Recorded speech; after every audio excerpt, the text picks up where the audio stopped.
नमस्कार बच्चों, कैसे हैं आप सभी। मैं हूँ सीए जितेंद्र शाह और हम सब पढ़ रहे हैं सीए फाउंडेशन की अकाउंटिंग। तो अब तक हमने जो पढ़ा है, अगर आपने नहीं देखा तो प्लीज़ उसे पहले देख लीजिए, फिर आगे कंटिन्यू कीजिएगा। आज हम पढ़ेंगे बेसिक अकाउंटिंग टर्म्स हैं कुछ कुछ आगे, क्योंकि आगे जो हम चैप्टर्स पढ़ने वाले हैं उसमें कुछ कुछ टर्म्स यूज़ होगा जिसके बारे में हमें पहले से पता होना चाहिए। ठीक है, तो स्टार्ट करते हैं। तो उससे पहले प्लीज़ चैनल को सब्सक्राइब कर दीजिए, वीडियो को लाइक कर दीजिए, अपने दोस्तों के साथ भी शेयर कीजिए ताकि उनको भी इन फ्री कंटेंट्स का बेनिफिट मिल सके। ठीक है, तो लेट्स बिगिन।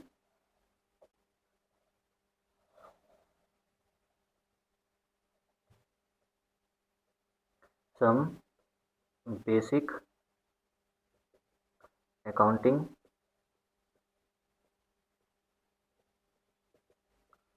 टर्म्स।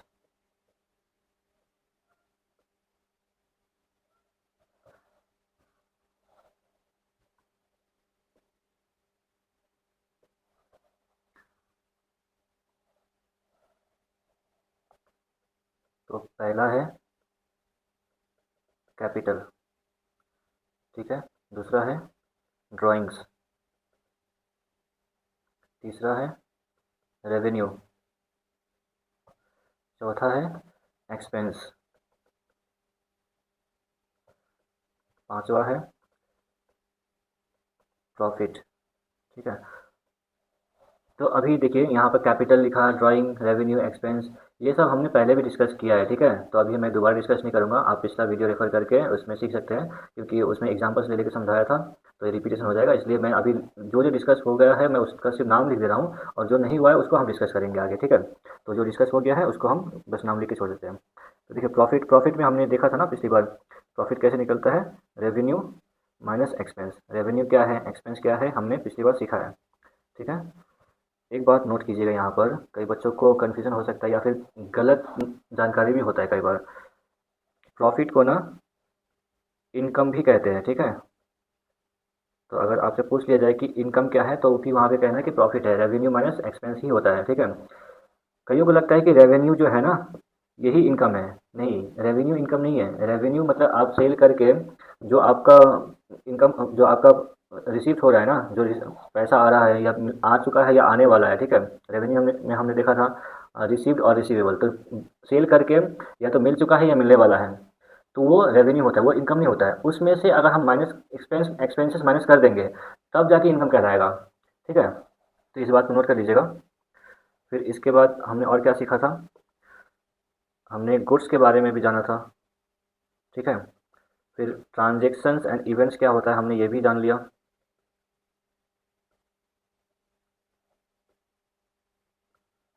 ठीक है, ट्रांजेक्शन्स एंड इवेंट्स क्या होता है हमने ये भी जाना। फिर हमने जाना एसेट्स भी, एसेट्स क्या होता है, लाइबिलिटीज़ क्या होता है, हमने ये भी देखा था। ठीक है, तो आप पिछला वीडियोस देखकर इसको रेफर कर सकते हैं अगर आपने नहीं देखा हो तो यहाँ मैं लिख देता हूँ ऑलरेडी डिस्कस्ड। ठीक है, ऑलरेडी डिस्कस्ड।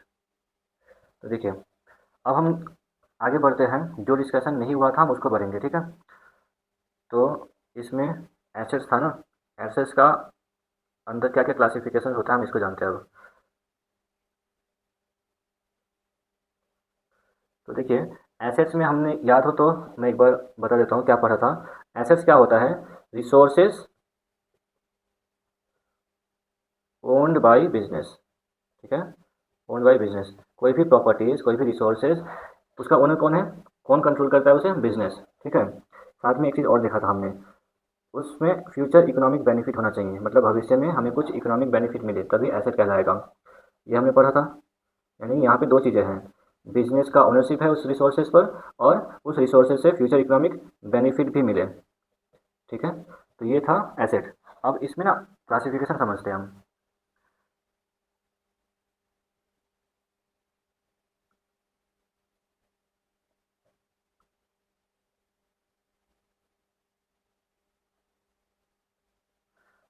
तो देखिए, एसेट में पहला क्लासिफिकेशन क्या है, करेंट एसेट होता है। ठीक है, करेंट एसेट। ठीक है, और दूसरा होता है नॉन करेंट एसेट।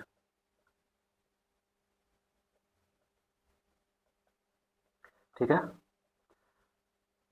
अब देखिए करंट एसेट क्या होता है और नॉन करंट एसेट क्या होता है, हम ये समझते हैं अभी। तो देखिए यहाँ पे साथ साथ लिखिएगा आप भी। करंट एसेट क्या होता है? एसेट्स हेल्ड फॉर रीसेल, ठीक है, और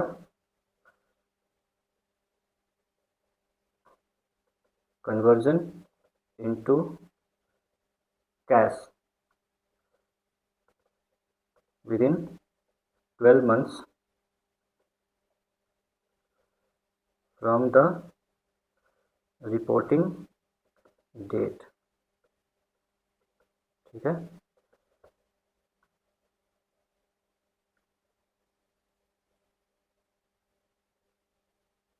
ठीक है, देखिए क्या लिखा है, एसेट्स हेल्ड फॉर रीसेल। अब रीसेल के लिए कौन सा एसेट होता है? रीसेल के लिए होता है स्टॉक, है ना। जो स्टॉक है, जो गुड्स है, वो रीसेल के लिए होता है, ठीक है। तो वो हमारा करंट एसेट है, ठीक है। एसेट में फ्यूचर इकोनॉमिक बेनिफिट है ना, तो स्टॉक को बाद में जब बेचेंगे तो इससे बेनिफिट होगा, ठीक है। तो स्टॉक को क्यों हेल्ड किया गया है, क्या पर्पस है? रीसेल के लिए किया गया है, इसलिए ये करंट एसेट है, ठीक है। और आगे क्या लिखा है? Conversion into cash. तो इस बात को नोट कीजिए अच्छे से, कन्वर्जन इनटू कैश, ठीक है। ये लिखा है विद इन 12 months लिखा है, ठीक है। और 12 months कहाँ से? फ्रॉम द रिपोर्टिंग डेट, ठीक है। अगर मैं इसमें अगर एग्जांपल लिखूं कि 12 months के अंदर कौन सा एसेट है जो कन्वर्ट हो जाएगा कैश में, ठीक है। तो यहाँ पर लिख लीजिए एग्जांपल। एक होता है डेटर्स, दूसरा होता है बैंक अकाउंट, ठीक है। इसके अलावा और भी होता है, तो अभी फ़िलहाल दो ही लिखिए, ठीक है। अब देखिए डेटर्स, डेटर्स के बारे में हम जानेंगे और क्या होता है आगे चल के। तो डेटर्स अभी के लिए सिंपल समझिए कि आपने सेल किया है गुड्स को उधारी पर, मतलब अभी सेल तो कर दिया लेकिन आपको अभी पैसा मिला नहीं है, मिलेगा। तो जिससे मिलेगा ना, उस पर्सन को डेटर कहते हैं, क्योंकि उससे आपको पैसा लेना है, ठीक है। तो यहाँ पर एक एग्जांपल देता हूँ मैं। देखिए यहाँ पे ना रिपोर्टिंग डेट लिखा हुआ है। रिपोर्टिंग डेट का अर्थ होता है बैलेंस शीट डेट, मतलब जिस डेट को बैलेंस शीट बनता है, यूजुअली 31 मार्च को बनता है ना। तो 31 मार्च जो है हमारा रिपोर्टिंग डेट हो जाएगा। तो 12 months कहाँ से देखना होगा? रिपोर्टिंग डेट से काउंट करना है, ठीक है। जिस दिन ट्रांजेक्शन हुआ उस दिन से नहीं, जिस दिन आपने सेल करके डेटा क्रिएट किया उस दिन से नहीं देखना होगा, रिपोर्टिंग डेट से देखना होगा, ठीक है। अब एग्जाम्पल समझते हैं इसको।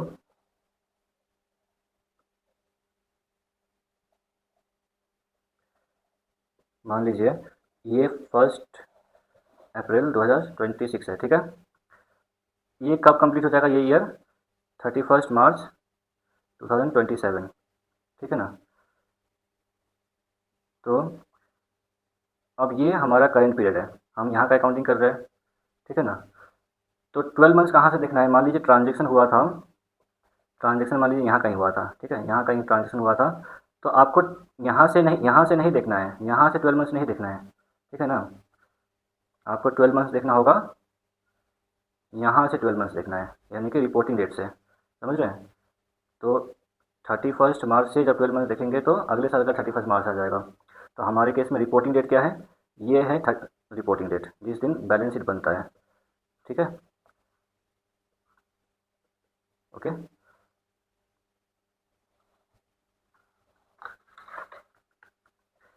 एक एग्जांपल देते हैं।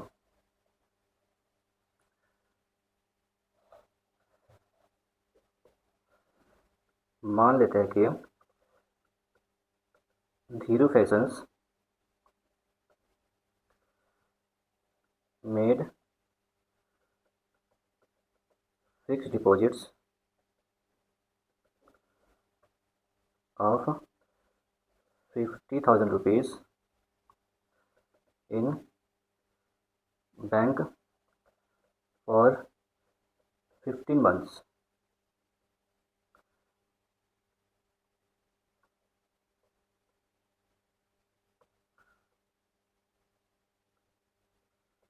15 months ऑन 1 अक्टूबर 2026। 2026 को फिक्स डिपॉजिट किया गया है, ठीक है। कितने महीने के लिए? 15 months के लिए, ठीक है ना। तो देखिए, अब यहाँ पर किसी को लग सकता है सर यहाँ तो 15 मंथ्स है, मतलब ये तो करेंट करेंट एसेट नहीं हुआ, ये तो मोर देन 12 मंथ्स हो चुका है। तो देखिए यहाँ पर 15 मंथ्स का डिपॉजिट तो है, लेकिन 12 मंथ्स हमें देखना कहाँ से है, 1 अक्टूबर से नहीं देखना है, हमें रिपोर्टिंग डेट से देखना है। ठीक है, तो देखिए अभी कौन सा ईयर चल रहा है, 2026 का है ना, ये ईयर स्टार्ट कब हुआ होगा, 1 जनवरी को नहीं, अकाउंटिंग ईयर के हिसाब से 1 अप्रैल 2026 को स्टार्ट हुआ है, तो ये कंप्लीट कब होगा, नेक्स्ट ईयर के 31 मार्च 2027 को कंप्लीट होगा। ठीक है ना। तो देखिए यहाँ,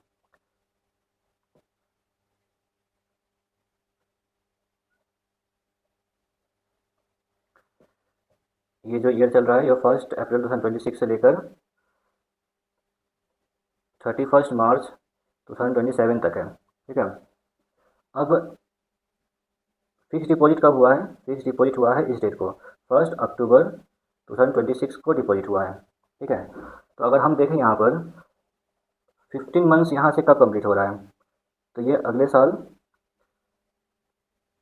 31 दिसंबर 2027 को कंप्लीट होगा। ठीक है ना, तो ये रहा 15 मंथ्स हमारा। ठीक है, तो अगर ऐसे देखेंगे तो लगेगा ये तो 12 मंथ से ज़्यादा है, और 12 मंथ से ज़्यादा है तो ये करंट एसेट हुआ नहीं। ठीक है, तो ऐसा नहीं देखना है, हमें देखना है यहाँ से, इस डेट से देखना है।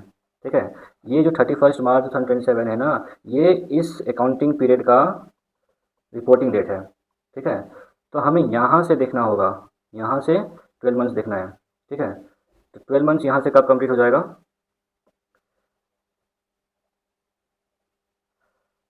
यहाँ से 12 मंथ्स यहाँ कंप्लीट होगा।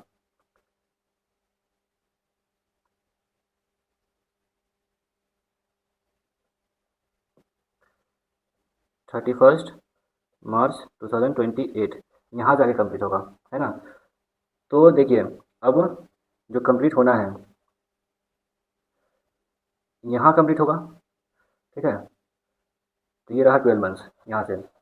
अब एक बात नोट कीजिए यहाँ पर, ये फिक्स डिपॉजिट मैच्योर कब हो रहा है, इस डेट को, है ना, देख रहे हैं इस डेट को। तो क्या ये इससे पहले नहीं है, क्या ये इससे पहले है, देखिए इसको, इस डेट से पहले ये आया ना, यानी कि यहाँ से 12 मंथ से के अंदर रियलाइज़ हो रहा है, यानी कैश में कन्वर्ट हो जाएगा, फिक्स डिपॉजिट का जब टाइम हो जाएगा तो आप उसको कैश में कन्वर्ट कर लेंगे, है ना। तो क्योंकि ये इसके पहले हो रहा है तो ये करेंट एसेट कहलाएगा। ठीक है, तो अभी समझ में आया करेंट एसेट क्या होता है। ठीक है, तो जो कि 12 मंथ्स के अंदर from the reporting date cash में कन्वर्ट हो जाए, या फिर रीसेल के लिए है। ठीक है, तो ये करेंट एसेट होता है। ठीक है, इतना समझ में आया।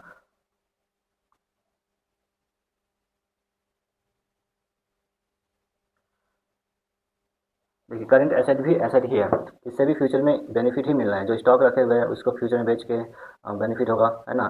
जो डेटर्स है उससे भी फ्यूचर में बेनिफिट मिलना है, पैसा मिलना है उससे। ठीक है, तो वो भी हमारा एसेट ही होता है। ठीक है,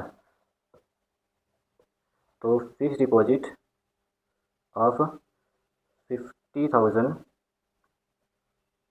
will be converted into cash within 12 months from 31st March 2027, that is 31st मार्च 2027 क्या है, हमारा रिपोर्टिंग डेट है। ठीक है, इसीलिए hence it is current asset. ठीक है, इसीलिए करेंट एसेट है। ठीक है, ये समझ में आया। ठीक है, अब हम समझते हैं नॉन करेंट एसेट क्या होता है। ठीक है, अब नॉन करेंट एसेट क्या होता है हमें ये समझना है। तो करेंट एसेट में क्या लिखा है, एसेट्स हेल्ड फॉर रीसेल लिखा था यहाँ पर, या फिर कन्वर्जन इनटू कैश। ठीक है, विद इन 12 मंथ्स। अब इसमें क्या होगा, ये भी एसेट्स हेल्ड है, assets held by entity, entity यानी बिजनेस एंटिटी। ठीक है, नॉट फॉर रीसेल। ठीक है, ये रीसेल के लिए नहीं होता है। ठीक है, इसका पर्पस क्या है, इसका पर्पस है लॉन्ग टर्म होल्ड करने का, हम इसे जल्दी नहीं बेचना चाहते। जैसे हमारे बिजनेस में फर्नीचर्स है, कंप्यूटर्स है, एसी लगा हुआ है, तो क्या हम इसे 12 मंथ्स के अंदर बेचना चाहते हैं, नहीं, इसको लॉन्ग टर्म यूज़ करना है ना। अब क्योंकि लॉन्ग टर्म यूज़ करना है तो ये नॉन करेंट एसेट हो जाएगा, क्योंकि इसको हम 12 महीने के अंदर नहीं बेचेंगे। It will be use for more than 12 months, है ना। अब मान लीजिए 5 साल 10 साल बाद जब वो ख़राब हो जाता है बेच देंगे, तो बेच रहे हैं कब जाके? 12 महीने के बाद बेच रहे हैं ना। इसका मतलब यहाँ पे इंटेंशन रीसेल का नहीं है, यूज़ करना है ना, बिजनेस में यूज़ करना है। ठीक है। तो it is held for resale, it is held for long term use. ठीक है, held for long term use. ठीक है। अगर हम एग्जांपल देखें तो एग्जांपल क्या होगा, जैसे लॉन्ग टर्म इन्वेस्टमेंट होता है, लंबे समय के लिए इन्वेस्टमेंट कर दिया। लंबा समय मतलब 12 महीने से ज़्यादा। ठीक है, लॉन्ग टर्म इन्वेस्टमेंट। और क्या हो सकता है, long term loans and advances. Loans and advances मतलब आपने किसी को लोन दिया, आप बिजनेस चला रहे हैं, आपका बिजनेस है, लेकिन बिजनेस ने ही किसी और को लोन दिया हुआ है। ठीक है, तो ये भी होता है long term loans and advances. ठीक है। इसके अलावा और भी एग्जांपल है, फिक्स एसेट भी है। ठीक है, फिक्स एसेट भी होता है, और इसके अलावा और भी एग्जांपल्स होता है। ठीक है, तो अभी हम फिक्स एसेट को समझते हैं। ठीक है, हालांकि अब तो फिक्स एसेट नहीं कहा जाता, प्रॉपर्टी प्लांट एंड इक्विपमेंट कहा जाता है। ठीक है, तो फिक्स एसेट क्या होगा? फिक्स एसेट जो है ये भी हेल्ड फॉर, क्योंकि नॉन करेंट एसेट है ये भी। फिक्स एसेट जो है वो नॉन करेंट एसेट का ही एक हिस्सा है। ठीक है, ये अपने आप में पूरा नॉन करेंट एसेट नहीं होता, उसी का एक पार्ट है। ठीक है ना। तो फिक्स एसेट हेल्ड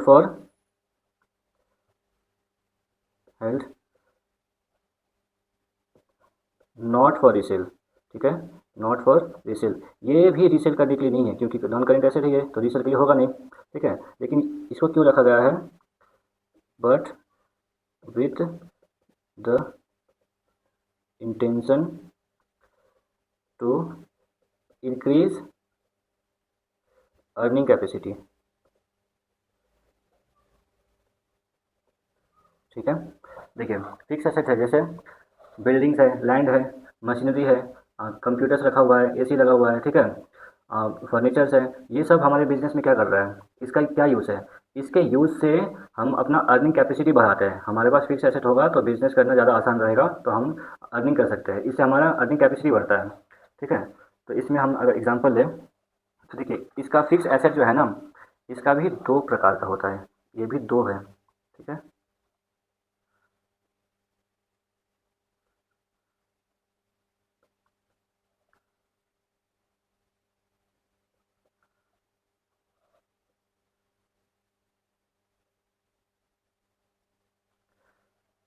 पहला है टेंजिबल फिक्स एसेट। ठीक है, क्या? पहला टेंजिबल फिक्स एसेट, और दूसरा इनटेंजिबल फिक्स एसेट।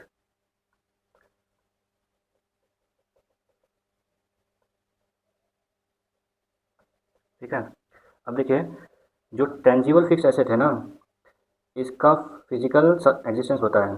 ठीक है, दे हैव फिजिकल एग्जिस्टेंस, जैसे लैंड, बिल्डिंग। ठीक है, प्लांट एंड मशीनरी, इसका फिजिकल एग्जिस्टेंस होता है। और इनटेंजिबल क्या होता है, इसका कोई फिजिकल एग्जिस्टेंस नहीं होता है।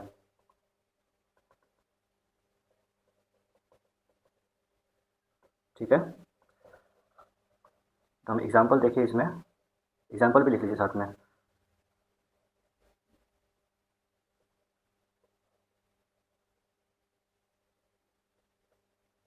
Examples of tangible fixed assets.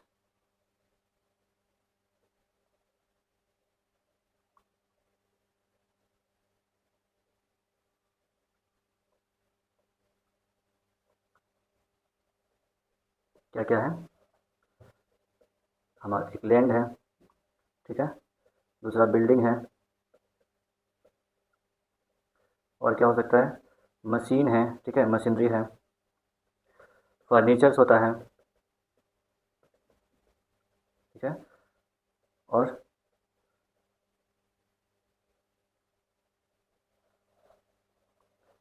मान लीजिए कंप्यूटर्स है, एसी है, इस तरह से बहुत सारी चीज़ है। ठीक है, तो इसका फिजिकल एग्जिस्टेंस होता है, हम इसे छू सकते हैं, देख सकते हैं। ठीक है, तो इसका फिजिकल सब्सटेंस है। लेकिन एक और भी होता है इनटेंजिबल फिक्स एसेट, इसका कोई फिजिकल एग्जिस्टेंस नहीं होता है।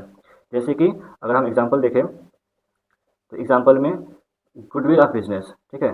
गुडविल क्या होता है कि मान लीजिए आपका बिजनेस बहुत पुराना हो चुका है, आपने पूरा नाम कमा लिया, ठीक है, बिजनेस का बहुत रेपुटेशन है। तो उस रेपुटेशन की वजह से भी तो अर्निंग कैपेसिटी बढ़ेगा ना, क्योंकि अगर नाम अच्छा है, ठीक है, समाज में रेपुटेशन है, तो कोई उस बिजनेस से प्रोडक्ट खरीदने में हिचकिचाएगा नहीं, ठीक है। क्योंकि उस अब ब्रांडिंग देखकर ब्रांड का भी नाम होता है, ठीक है। ब्रांड भी एक इंटेंजिबल एसेट है ना, ठीक है। तो गुडविल है एक। फिर होता है सॉफ्टवेयर, होता है कंप्यूटर सॉफ्टवेयर, ठीक है। कंप्यूटर सॉफ्टवेयर, तो सॉफ्टवेयर का भी कोई फिजिकल एग्जिस्टेंस नहीं होता, लेकिन क्या हमें ये बेनिफिट देता है ना, लॉन्ग टर्म के लिए बेनिफिट देता ही है, ठीक है, अर्निंग कैपेसिटी बढ़ाता है। तो कंप्यूटर सॉफ्टवेयर है, ठीक है। इसके अलावा पैटेंट्स भी हैं, ठीक है, पैटेंट्स और भी है, ठीक है, इसके अलावा और भी है, हम बस इतने एग्जाम्पल लिखते हैं। तो ये हमारा था एसेट्स क्या होता है, और एसेट्स में क्या क्या क्लासिफिकेशन है, करेंट एसेट है, नॉन करेंट एसेट है, ठीक है। तो हम आगे बढ़ते हैं। अब नेक्स्ट देखते हैं लाइबिलिटीज़ क्या होता है, ठीक है। लाइबिलिटीज़ हालांकि हमने देखा था, लेकिन उसमें क्या क्लासिफिकेशन है हमें वो देखना है,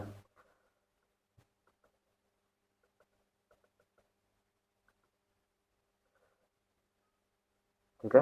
हालांकि पिछली बार जैसे हमने देखा था, लाइबिलिटीज़ क्या है, एनी अमाउंट ओड, ओड यानी पेएबल, ठीक है, any amount payable by the business, ठीक है, ये हमने पिछली बार देखा था, ठीक है। यानी लाइबिलिटी मतलब हमारे ऊपर बोझ है, कुछ बर्डन है ना, ठीक है। तो इसमें क्या क्लासिफिकेशन है,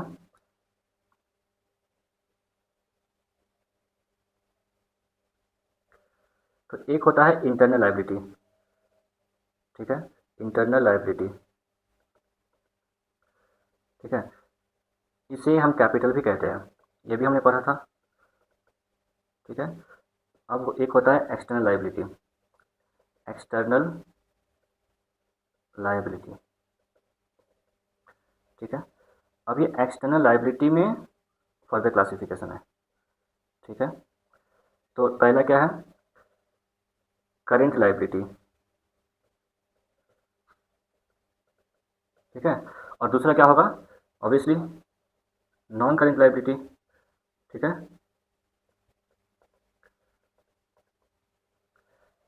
ठीक है, ये समझ में आ रहा है। अब देखिए करंट लाइबिलिटी क्या होता है, अभी हमें ये समझना है ना। तो करंट लाइबिलिटी क्या है, लाइबिलिटीज पेएबल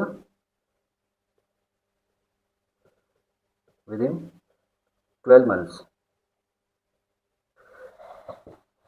करंट लाइबिलिटी क्या है, करंट लाइबिलिटी वो लाइबिलिटी है जो हमें 12 महीने के अंदर पे करना है, ठीक है, 12 महीने के अंदर। और 12 महीने 12 मंथ्स कहाँ से काउंट किया जाएगा, जैसे हमने डिस्कस किया करंट एसेट में 12 months from the reporting date यानी बैलेंस शीट डेट, ठीक है। तो 12 months from the balance sheet date, ठीक है, ठीक है। तो एग्जाम्पल क्या है इसमें, अगर हम एग्जाम्पल समझे तो एग्जाम्पल एक हो जाएगा क्रेडिटर्स, ठीक है। क्रेडिटर्स क्या होता है, हमने सप्लायर से उधार में जब परचेस करते हैं ना गुड्स, तो वो क्रेडिटर होता है, क्योंकि हमें उसे पे करना है पैसा, ठीक है। बाद में हमने अभी उधारी में तो ले लिया, क्रेडिट में ले लिया, लेकिन बाद में पे करना होगा ना, तो जिसको पे करना है उस सप्लायर को क्रेडिटर कहते हैं, ठीक है। फिर होता है बिल्स पेएबल। अब बिल्स पेएबल क्या होता है हम इसको बाद में समझेंगे, ठीक है, आगे। फिर होता है शॉर्ट टर्म लोन्स, जो कि 12 मंथ्स के अंदर पे करना हो, ठीक है, 12 months from the reporting date balance sheet date, ठीक है। फिर होता है नॉन करेंट लाइबिलिटीज, क्या होता है, नॉन करेंट लाइबिलिटीज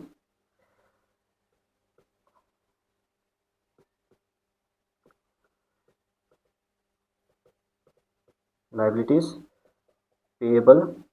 अब देखिए करेंट लाइबिलिटी क्या था, पेएबल विद इन 12 मंथ्स ना, तो ये क्या हो जाएगा, पेएबल आफ्टर 12 मंथ्स, ठीक है, after 12 months from the balance sheet date, ठीक है, ठीक है, इतना समझ में आया, बैलेंस शीट डेट, ठीक है, इसको लिख लीजिएगा, ठीक है। इसमें क्या एग्जांपल होगा, जैसे लॉन्ग टर्म लोन्स होता है, वो लोन्स जो रिपोर्टिंग डेट से 12 महीने के बाद पे किया जाए, ठीक है, लॉन्ग टर्म लोन्स, ठीक है। डिबेंचर्स भी होता है, डिबेंचर्स भी लोन ही है, ठीक है, कंपनी में होता है, तो ये भी लोन है, ये भी लॉन्ग टर्म के लिए होता है, ठीक है। जो डिबेंचर्स है ये भी लॉन्ग टर्म है, तो नॉन करेंट लायबिलिटी हो जाएगा। अगर मैं इसको टाइमलाइन से बना के समझाऊँ,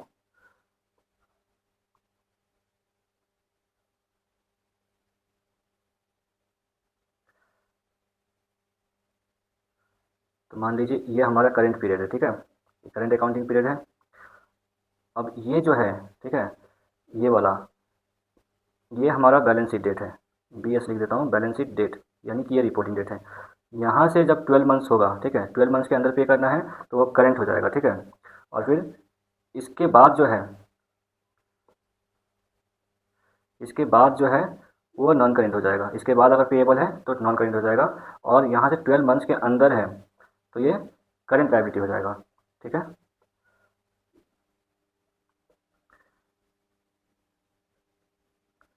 इसके अंदर है तो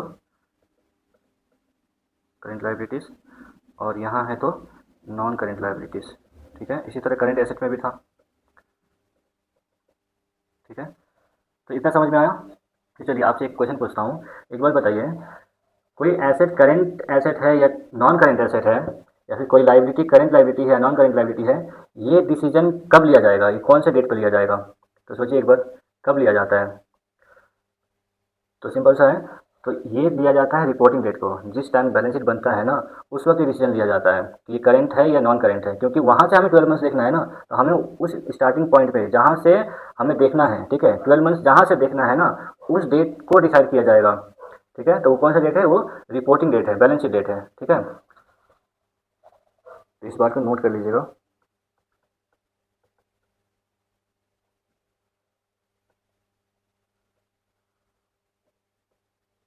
weather an asset or liability is current or non current is decided at the reporting date,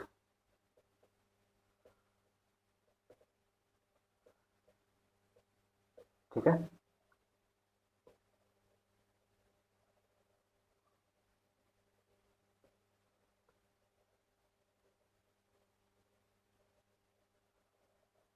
ठीक है, तो आज के लिए हम इतना ही डिस्कस करते हैं, ठीक है। इसके बाद हम एक कंसेप्ट समझेंगे, एक्चुअल कंसेप्ट। हालांकि वो थ्योरी का ही पार्ट है, लेकिन हम बस इसे ही उठा रहे हैं, बाकी जो है हम बाद में थियोरिटिकल कंसेप्ट जो है बाद में करेंगे, ठीक है। तो एक्चुअल कंसेप्ट में कुछ और भी टर्म्स समझाना है उसके यूज़ से, तो उसको लेंगे नेक्स्ट टॉपिक में, ठीक है। तो क्लास पसंद आया हो तो वीडियो को लाइक कर दीजिए, अपने दोस्तों के साथ भी शेयर कीजिए, ताकि उनको भी इन फ्री कंटेंट्स का बेनिफिट मिल सके, और चैनल को सब्सक्राइब भी कर दीजिए, ठीक है। और साथ में बेल आइकन भी प्रेस कर दीजिएगा, ताकि आने वाला वीडियोस आपसे मिस ना हो जाए, ठीक है। और इसका पीडीएफ अगर आपको चाहिए तो टेलीग्राम चैनल पर शेयर कर दूंगा। उस टेलीग्राम चैनल का लिंक डिस्क्रिप्शन में दे रखा है नीचे, ठीक है। तो वहाँ जाके आप टेलीग्राम चैनल में ज्वाइन कर सकते हैं। चलिए, थैंक यू वेरी मच, बहुत बहुत धन्यवाद आप सभी का सुनने के लिए, थैंक यू।